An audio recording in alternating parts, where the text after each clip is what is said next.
Let's now bring in Missouri Republican Senator Josh Hawley. Senator, thanks for joining us. I want to start with this disinformation campaign, if you will, looking at Facebook posts that the administration believes are spreading disinformation about the coronavirus vaccine and telling Facebook about them. Your thoughts on that? Well, I think it's scary, Brett. I think it's really scary to have the federal government of the United States, the White House, compiling lists of people, organizations, whatever, and then going to a private company that, by the way, is a monopoly, Facebook, and saying, you need to censor, you need to do something about this, you need to tell these users, these private users on a private company, what they can or cannot say. I mean, I just think that this kind of coordination between big government and the big monopoly corporation, boy, that is scary stuff, and it really is censorship, Brett. Does it change, you've been fighting this fight on big tech, a number of different fronts. Does it change the perspective there on what they've said as private companies in defending some of their actions? Well, at this point, you really have to wonder how private of companies they are. I mean, if you're taking direction from the federal government, openly coordinating with the federal government, you've got the government saying, we think that this speech ought to be censored, and big tech, if they carry out those instructions, I mean, that looks like they're starting to operate as a public utility. And there are many people out there who say we ought to just treat them as public utilities. We ought to just regulate these private companies as such. My view is we ought to break them up and restore competition. But I have to tell you, Brett, their status as independent private companies looks more and more endangered here. They're acting like arms of the government. And when they're monopolies, that's a big problem. All right, so the administration says the big problem with the coronavirus is this Delta variant, and that as it spreads in unvaccinated populations, the risk to everyone is exponential. Do you see that as a legitimate threat? Well, certainly, Brett, the Delta variant, I think, is a very significant threat. It is a big concern, and the numbers are alarming. And so I think what we've got to do is we've got to get people the facts. We've got to say, here's what you need to know about the vaccines. Here's where you can get vaccinated.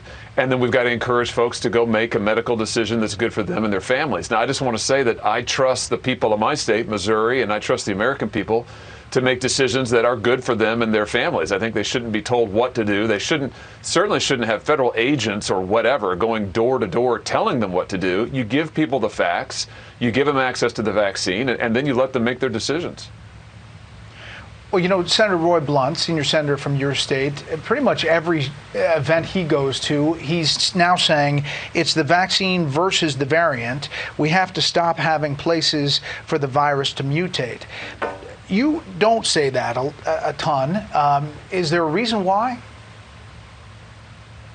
My view is that you get the facts to people, Brett, and you let them make their own decisions. And what I usually share with people is I've been vaccinated. And I always say that I encourage other folks to get vaccinated. I think it's the best way to prevent getting the virus or getting reinfected with it if you've already have it. But I also say this, that I think people are smart. They can make their own decisions, their own medical decisions for themselves and their families. I think you give people all of the facts. You make the vaccine as widely available as possible. Get them the facts about the different vaccines that are available, and then let them make a good choice. So you're obviously against any kind of mandates for vaccinations?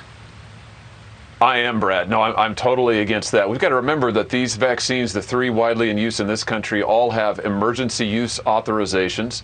In a normal course, we would oftentimes, when you have an emergency use authorization, you have to tell people about the dangers associated with that vaccine or drug before you give it.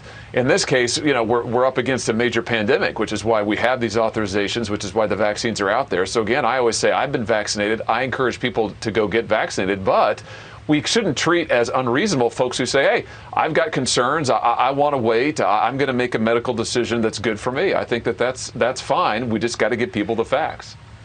But back to the disinformation concern from the administration, the flip side is you have yourself and Senator Cotton and others saying, well, the WHO's kind of original report about the coronavirus was, if you oppose that and said it could come from a lab, that was disinformation at the beginning.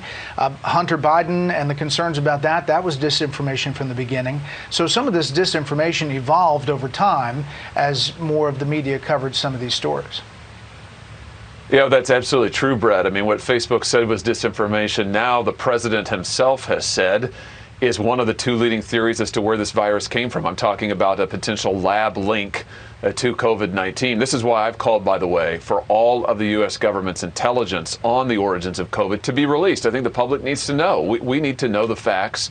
The public can make up its own mind. Let's get people the facts on the origins of this virus. But here's the bottom line. To have these monopoly companies acting in concert with the government to say, you can say this, you can't say that, we're going to decide, that is just antithetical to the First Amendment of the United States. It's antithetical to free and open debate. And we've seen the standards evolve, as it turns out. As you point out, what they used to say is, oh, that's crazy, it's disinformation. Now they say, oh, it's a very valid possibility, may well be the source of COVID-19. So let's see. Last thing, Senator, you and I had an interesting interview prior to January 6th. You were getting ready to challenge the election results. Today, can you definitively say that Joe Biden is the legitimately elected president and the election was not stolen? Yes, I've said, Brett, that I think that President Biden is the duly elected president of the United States. That became official when we certified late in the night on January 6th those election results. And I would just say to those out there now who are concerned, as I am, about the direction of this country, who are concerned about the agenda of this administration that I think is radically misguided, now we have got to stand up and oppose it in Congress. We've got to oppose it everywhere that we can in the democratic process and offer a viable alternative. Senator Josh Hawley from Missouri, we appreciate your time. You're always welcome back. Thank you, Brad.